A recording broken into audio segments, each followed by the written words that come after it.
پائیدار ترقی پاکستان اور سعودی عرب کا مشترکہ ہدف۔ وزیر اعظم شہباز شریف اور سعودی ولی عہد محمد بن سلمان کی ریاض میں ملاقات۔ ریاض میں فیوچر انویسٹمنٹ انیشیٹو کے موقع پر دونوں کی ملاقات ہوئی۔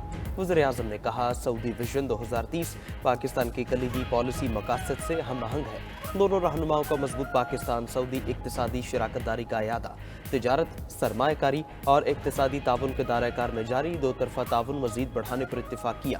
وزیر اعظم کا سعودی سرمایہ کاری کی قیادت میں اعلیٰ سطح کے سعودی وفد کے حالیہ دورے کا بھی ذکر، مفاہمت کی یادداشتوں کی بنیاد پر پاک سعودی معاشی شراکت کا احاطہ کیا۔ دونوں رہنماؤں نے خطے میں جاری اسرائیلی جارحیت پر تشویش کا اظہار کیا۔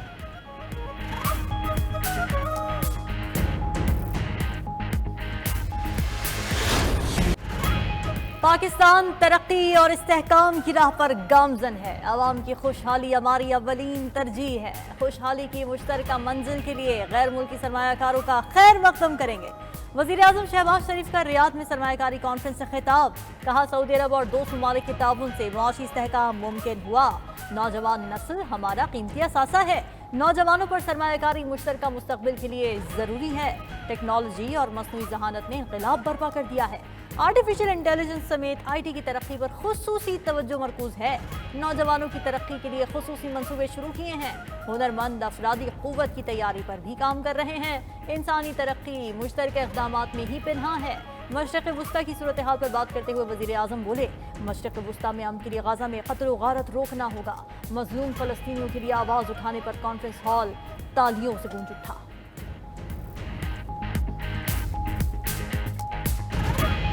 Peace is restored in Gaza and bloodshed is immediately stopped over there.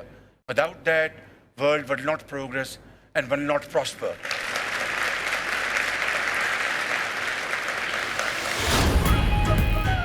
چھبیسویں آئینی ترمیم کے بعد نئی قانون سازی حکومت کا سپریم کورٹ میں ججز کی تعداد بڑھانے کا فیصلہ۔ اعلیٰ عدلیہ کے ججز کی تعداد 17 سے بڑھ کر 23 کر دی جائے گی۔ سپریم کورٹ چیف جسٹس سمیت 23 ججز پر مشتمل ہوگی۔ پارلیمانی ذرائع کے مطابق ججز کی تعداد بڑھانے کا بل قومی اسمبلی میں جمعے کے روز پیش کیا جائے گا۔ یہ بل حکومت کی طرف سے پیش کیا جائے گا۔ بیرسٹر دانیال چودھری نجی کارروائی کے دن یہ بل پہلے ہی پیش کر چکے ہیں۔ بل کی منظوری کے لیے قومی اسمبلی کے اجلاس میں جمعے تک توسیع۔ ترمیم شدہ شیڈول کے مطابق اجلاس آج ختم ہو جانا تھا۔ تمام اراکین کو ایوان میں اپنی موجودگی یقینی بنانے کی ہدایت۔ پریکٹس اینڈ پروسیجر ایکٹ میں ترمیم پر بھی مشاورت جاری۔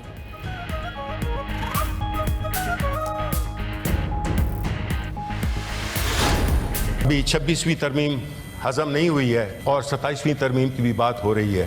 وقتی طور پہ آپ کو فائدہ مل جائے گا، لیکن یہی قوانین جو کہ آپ اس وقت پاس کرا رہے ہیں یہ کل آپ کے گلے میں ہوں گے، اس چیز کو یاد رکھیں۔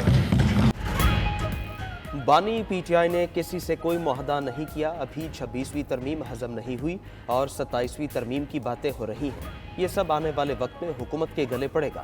Opposition leader Saint Shibli Faraz کا اظہار خیال، کہا بانی پی ٹی آئی چاہے تو نواز شریف کی طرح باہر آ سکتے ہیں، لیکن ہم قانونی اور سیاسی جنگ لڑتے رہیں گے۔ بیرسٹر گوہر نے پی ٹی آئی میں فارورڈ بلاک اور ڈیل کی تردید کر دی۔ چیئرمین پی ٹی آئی کا کہنا ہے پارٹی میں فارورڈ بلاک نہیں، صرف اختلاف رائے ہے۔ حامد خان بولے 26ویں ترمیم آئین اور عدلیہ پر حملہ ہے، آئینی ترمیم کے خلاف مہم چلائیں گے۔ علی محمد خان کا کہنا ہے زور زبردستی سے ترمیم کرنا آئین کو معطل کرنے کے مترادف ہے۔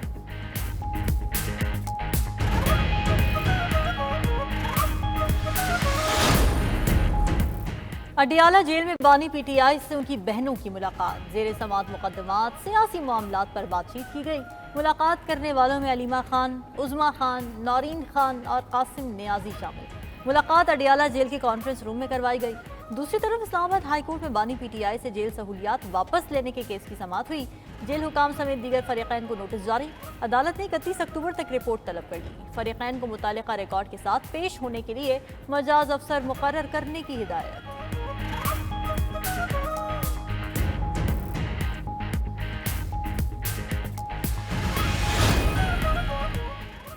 پشاور ہائی کورٹ کا بشرا بی بی کو درج مقدمات میں 14 روز تک گرفتار نہ کرنے کا حکم۔ عدالت نے بشرا بی بی کی حفاظتی ضمانت منظور کر لی۔ نیب، ایف آئی اے، وفاقی اور صوبائی حکومت سے مقدمات کی تفصیلات طلب۔ دوسری جانب ڈسٹرکٹ اینڈ سیشن کورٹ اسلام آباد میں بانی پی ٹی آئی کی 3 مقدمات میں ضمانت قبل گرفتاری کی درخواستوں پر سماعت۔ بانی پی ٹی آئی کو ویڈیو لنک کے ذریعے عدالت پیش نہ کیا گیا، سماعت 4 نومبر تک ملتوی۔ توشخانہ کیس 2 میں بانی پی ٹی آئی اور بشرا بی پر آج فرد جرم عائد نہ ہو سکی، کیس کی سماعت 2 نومبر تک ملتوی۔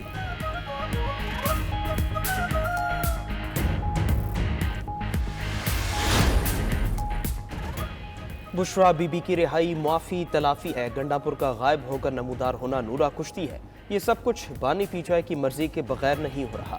وزیر دفاع خواجہ آصف کا ایکس پر پیغام لکھا، بیگم صاحبہ کی رہائی اور پشاور روانگی معمول کی کارروائی نہیں، پہلے بڑھ کے مارنا، دھمکیاں دینا، پھر غائب ہو جانا گنڈاپور کی چالیں ہیں، پنجاب چھوڑ کر پشاور جانا پس پردہ داستان کی نشاندہی ہے، یہ سب مل کر اپنے کارکنوں کو بے وقوف بنا رہے ہیں۔ گورنر خیبر پختونخوا فیصل کریم کنڈی نے میڈیا سے گفتگو میں کہا، بشرا بی بی سیاسی سرگرمیوں میں حصہ لے رہی ہیں، انہیں چاہیے وہ چھپ کر نہیں کھل کر سیاسی سرگرمیوں میں حصہ لیں۔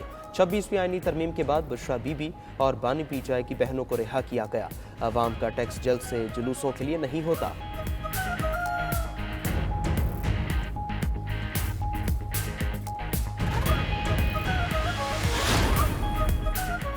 بانی پی ٹی آئی کی کوئی شکایت آئی تو پورا ملک بند کر دیں گے، وزیر اعلیٰ کے پی علی امین گنڈاپور کی وفاقی اور پنجاب حکومت کو وارننگ، کہا جیل میں بانی تحریک انصاف کو سہولیات نہیں دی جا رہی، کبھی بانی پی ٹی آئی کی بجلی بند کر دی جاتی ہے تو کبھی کھانا نہیں دیا جاتا، حکومت ہمیں مجبور کر رہی ہے، ہم پرامن نہ رہیں۔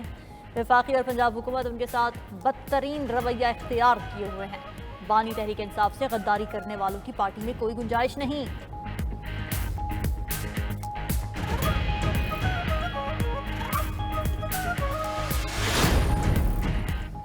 پی ٹی آئی نے پنجاب الیکشن ٹریبونلز کی تشکیل کا فیصلہ چیلنج کر دیا۔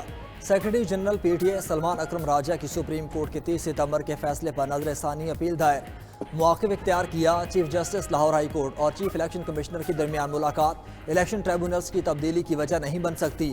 الیکشن ٹریبونل کا جج کون ہوگا، یہ فیصلہ چیف جسٹس کا اختیار ہے۔ سپریم کورٹ کے 30 ستمبر کے فیصلے پر نظر ثانی کی جائے، درخواست میں استدعا۔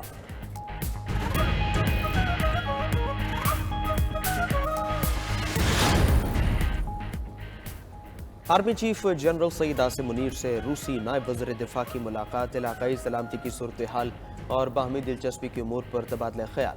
آئی ایس پی آر کے مطابق پاکستان اور روس کا باہمی تعاون بڑھانے کے عزم کا اعادہ، مختلف سیکیورٹی اور دفاعی شعبوں میں تعاون بڑھانے پر اتفاق کیا۔ روسی کرنل جنرل فومن کی دہشت گردی کے خلاف پاک فوج کی کامیابیوں کی تعریف، انتہا پسندی کے خاتمے کے لیے عالمی برادری کی مشترکہ کاوشوں کی ضرورت پر زور دیا۔ روسی نائب وزیر دفاع کا ایئر ہیڈ کوارٹر اسلام آباد کا بھی دورہ، سربراہ پاک فضائیہ air chief marshal Zaheer Ahmed Babar Sidhu سے ملاقات، باہمی فوجی تعاون کو فروغ دینے پر بات چیت کی گئی۔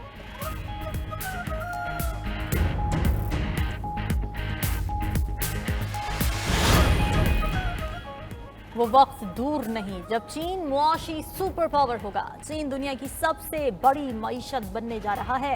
نائب وزیر اعظم اسحاق ڈار کا اسلام آباد میں بین الاقوامی کانفرنس سے خطاب، کہا چین میں روشنی کی رفتار سے تبدیلی اور انقلاب آیا ہے، چین پاکستان کا قابل اعتماد دوست ہے، سی پیک کو وسعت دینے کے لیے پرعزم ہے۔